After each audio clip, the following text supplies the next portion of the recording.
गर्मी लग रही है। पता नहीं किसने बोला था कि फ़ैन ऑफ करके वीडियो बनाने से आवाज़ कम आती है। तो पसीना आ रहा है मुझे, तो मैं जल्दी से स्टार्ट करूँगा।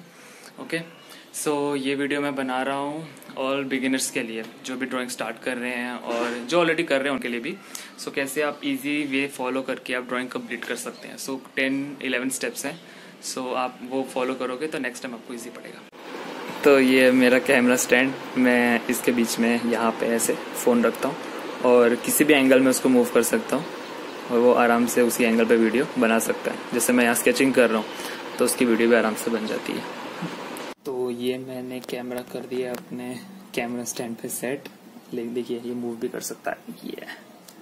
और ये मैंने नोट्स बनाया आज सुबह, कुछ नॉर्मल बिगिनर्स के लिए और कुछ भी ड्राइंग वगैरह जो भी करते हैं उनके लिए। तो अब मैं आपको इस शीट पे थोड़ा बहुत धीरे धीरे सिखाऊंगा। ओके, सो फर्स्ट स्टेप है हमें कैसे पिक्चर चूज करनी चाहिए या क्या बनाना चाहिए। ओके, वो तो मैं आपको एक वीडियो में बता चुका हूँ कि हम कैसे पिक्चर ड्रॉ कर सकते हैं। बट बिगिनर्स के लिए हमें कोई भी इजी ऑब्जेक्ट चूज करना चाहिए। लाइक कोई भी इजी ड्राइंग ले लो आप, इंटरनेट पे बहुत सारी पिक्चर्स हैं, आप कोई भी इजी ड्राइंग अपने हिसाब से चूज कर सकते हैं। ओके, पोर्ट्रेट्स वगैरह ये सब मत लें स्टार्टिंग के लिए, क्योंकि वो कॉपी एग्जैक्टली होने नहीं वाला है। ओके, सो उसके लिए हमें क्या चाहिए, पेशेंस और प्रैक्टिस। सो वो आप नॉर्मल पिक्चर से स्टार्ट करो। ओके, ज्यादा हार्ड ड्राइंग लेने की जरूरत नहीं है, ठीक है, वो धीरे धीरे आपको आ जाएगा। So good quality picture. Okay, अगर आप कोई भी ले रहे हैं ड्राइंग, कोई भी पिक्चर ले रहे हैं इंटरनेट से या कहीं से भी, तो ध्यान रखें कि पिक्चर अच्छी हो, क्योंकि आपको वैसे ही बिगिनर्स के लिए आउटलाइन वगैरह ध्यान में रखना पड़ता है। तो उसकी आउटलाइंस वगैरह आपको अच्छे से दिखें, तो वो ध्यान में रखें। और सेकेंड स्टेप है मटेरियल। तो मटेरियल जो भी पेंसिल, शेड्स, ये वो जो भी है, इरेजर्स हैं, नॉर्मली रखें। ज्यादा महंगा वगैरह लेने की जरूरत नहीं है स्टार्टिंग के लिए। धीरे धीरे जैसे आप पेशेंस के साथ लर्न करेंगे मटेरियल के बारे में, शेड्स के बारे में, शेडिंग के बारे में, लाइट के बारे में, तो धीरे धीरे आपको पता चल जाएगा कि आपको कौन सा मटेरियल चाहिए ड्राइंग में एग्जैक्टली। ओके, तो आप नॉर्मल मटेरियल से स्टार्ट करो, कोई फालतू चीजें ऐसे पैसे वेस्ट करने की जरूरत नहीं है। और कलर्स वगैरह भी आप, अगर आप कलर्स पसंद है, आपको कलर्स में ड्राइंग करना पसंद तो कलर्स लीजिए, लेकिन प्रैक्टिस शुरू से उसी चीज से करिए। लाइक कलर्स पसंद है तो कलर्स वगैरह यूज करते रहिए, और पेंसिल्स पसंद है तो पेंसिल्स यूज करते रहिए कंटिन्यूसली। लाइक ज्यादा बार बार जितना आप करेंगे उतना ही आपको अच्छे से आएगी ड्राइंग। ओके, तो थर्ड स्टेप है इजी कैसे करें, ड्राइंग इजी कैसे करें। लाइक कुछ भी मैं बना रहा हूँ, कोई भी पिक्चर बना रहा हूँ, इजी कैसे करें उसको। तो एक अच्छा वे है, लाइक ये आपने कोई पिक्चर ले लिया, ठीक है, ये आपने एक रेफरेंस लिया हुआ है जिसमें कुछ भी बना हुआ है। ओके, लाइक ये ऑब्जेक्ट बना हुआ है, तो आपको अपने शीट पे बनाना है। ओके, सो अपने शीट पे बनाने के लिए आपको एग्जैक्टली अगर सेम बनाना है तो एक तो आप ग्रिड मेथड यूज कर सकते हैं। ओके, अब ग्रिड मेथड क्या है। So grid method equally proportion, equal ratio में आप पिक्चर को डिवाइड कीजिए, ठीक है। लाइक 2-2 सेंटीमीटर के बॉक्सेस या 4-4 सेंटीमीटर के बॉक्सेस बनाओ। जितना आप छोटे बॉक्सेस बनाएंगे उतना एग्जैक्टली सेम बनेगा। ओके, सो लाइक अपने 2-2 सेंटीमीटर के बॉक्सेस बनाए हैं, तो सेम रेशियो में आपको इसमें भी आपको सेम बॉक्सेस बनाने हैं। Okay, same boxes light pencil से बनाना। ये जो भी मैं ड्रॉ कर रहा हूँ, ये वाली ग्रिड मेथड वाली, ये लाइट पेंसिल, क्योंकि जब आप ड्राइंग बनाओगे इस पे तो बाद में आपको ये आउटलाइन इरेज करनी है, फालतू वाले जो आपको नहीं चाहिए, तो वो ध्यान में रखना। ओके, सो आप इससे आप सिंपली आप अच्छे से आप ये बना सकते हैं same to same. Okay, but अगर हम बात करें लाइव ड्राइंग की, लाइक आप लाइव किसी को देख के या कोई व्यू बना रहे हो, तो उसके लिए आप ग्रिड मेथड नहीं यूज कर सकते। ओके, उसके लिए तो आपको प्रैक्टिस से बार बार देख देख के आएगा। बट नॉर्मली बिगिनर्स आप ऐसे ही कीजिए तो आपके लिए बेस्ट होगा ग्रिड मेथड। या ग्रिड मेथड भी नॉर्मल ऑब्जेक्ट्स के लिए, ओके, पोर्ट्रेट्स वगैरह के लिए नहीं बता रहा हूँ, वो आप धीरे धीरे इंप्रूव करेंगे तो आपको आ जाएगा ग्रिड मेथड से ही। सो वो ईजी पड़ता है, ये काफी अच्छा है, मैं भी ये यूज करता हूँ। बॉर्डर लाइन जरूर बनाएं। ओके, बॉर्डर लाइन बहुत जरूरी होता है, क्योंकि क्या पता बाद में आपको ये फ्रेम करवाना हो, या उसके लिए आप बॉर्डर लाइन जरूर बनाएं। उसके अंदर ही स्केचिंग बनाएं अपनी ग्रिड मेथड बना के, सो वो ज्यादा अच्छा रहेगा बॉर्डर लाइन यूज करके। और प्रॉपरली कैलकुलेट करें रेशियो वगैरह, अदरवाइज आपकी पूरी ड्राइंग खराब हो सकती है बाद में। लाइक आपने बॉक्सेस इक्वली नहीं बनाए और आप ड्राइंग उनके वो मीन्स सेंटीमीटर्स के हिसाब से बना रहे हैं, तो आपकी ड्राइंग खराब हो सकती है। तो ध्यान रखें शुरू में आपकी ड्राइंग की आउटलाइन और ग्रिड मेथड वगैरह एकदम सही बने, साफ तरीके से, और लाइट पेंसिल यूज करके। ओके, सो एक स्टेप और है जिसमें आपको बताना चाहता हूँ कि पॉसिबल हो तो प्रिंट आउट निकाल के करें। अगर आप ये पिक्चर बना रहे हैं तो प्रिंट आउट निकाल के करेंगे तो इजी पड़ेगा। लेकिन अगर आप, मैं तो शुरू से ही फोन में ग्रिड मेथड यूज करके बना रहा हूँ, तो मुझे आदत है, तो लाइक प्रैक्टिस और पेशेंस से ही है। सो मैं प्रैक्टिस करके मैंने फोन से बनाता हूँ। सो उसी में मैं ग्रिड मेथड यूज करके कॉपी करता हूँ। हर बार प्रिंट आउट निकलवा नहीं सकते। सो अगर आपको ऑनलाइन ही ग्रिड ये बनाना है, कोई भी अपनी ड्राइंग पे या कोई भी जो आप बनाना चाहते हैं, सो उसके लिए एक बहुत अच्छा गूगल पे आप सर्च कर सकते हैं, आर्ट ट्यूटर एक उस पर आप ऑनलाइन जाके अपनी पिक्चर नॉर्मली एडिट कर सकते हैं, क्रॉप कर सकते हैं और ब्राइटनेस वगैरह अपनी ड्राइंग के हिसाब से इंक्रीज कर सकते हैं। ओके, और ग्रिड बेसिकली मेन तो ग्रिड के लिए ही है, तो आप वो बना सकते हैं सो दैट आपके मोबाइल से आप इजीली बना सकें। ओके, अगला मेथड है, स्टेप है कि अपना एक प्रॉपरली टेबल रखें जहाँ पे आप ड्राइंग बना रहे हैं। लाइक ये आपका टेबल है, सो यहाँ प्रॉपरली लाइट होनी चाहिए इसके आसपास। ओके, प्रॉपर लाइट होनी चाहिए और जो भी आप रेफरेंस शीट जहाँ से आप बना रहे हैं या मोबाइल से बना रहे हैं, लैपटॉप से बना रहे हैं, वो आपके एकदम एग्जैक्ट सामने होनी चाहिए लाइट पे, सो दैट आपको उसके शेड्स और सब प्रॉपरली समझ में आए। और दूसरा, आपकी ड्राइंग शीट जिसपे आप बना रहे हैं। ओके, सो इसको आप एक नॉन स्टिकी टेप आती है उससे स्टिक करके रखेंगे तो वो भी अच्छा रहेगा, सो दैट जब आप बना रहे हो उसके अंदर तो वो मूव ना करे। ओके, इधर उधर मूव करेगा, हिलेगा तो आपकी ड्राइंग खराब होगी। और इससे क्या होगा कि आप इरेज कर रहे हैं तो हिलेगा नहीं, शीट फटने के चांस भी कम होते हैं और बॉर्डर लाइन भी सेफ रहती है। सो ये टेप वाला मेथड भी बहुत जरूरी है, नॉन स्टिकी टेप। ओके, तो non sticky tape, proper lightning बहुत जरूरी है। इसके बाद ये आपके पास सब रेडी है और ड्राइंग मटेरियल्स अपने पास रखिए, टेबल के पास किसी भी साइड जहाँ पे आप इजीली आप उठा के बना सके। और फालतू चारकोल ये सब अगर आप यूज कर रहे हैं तो ही रखो, वैसे जरूरी नहीं है। जो आप यूज करते हो, जिसपे आप प्रैक्टिस करना चाहते हो, वही रखो अपने पास। नहीं तो आप अलग मटेरियल रखोगे तो आप ड्राइंग करते रहें, वो भी मिक्स कर सकते हो, आपका मन कर सकता है वो भी ऐड करने का, तो उससे आपकी ड्राइंग खराब हो सकती है।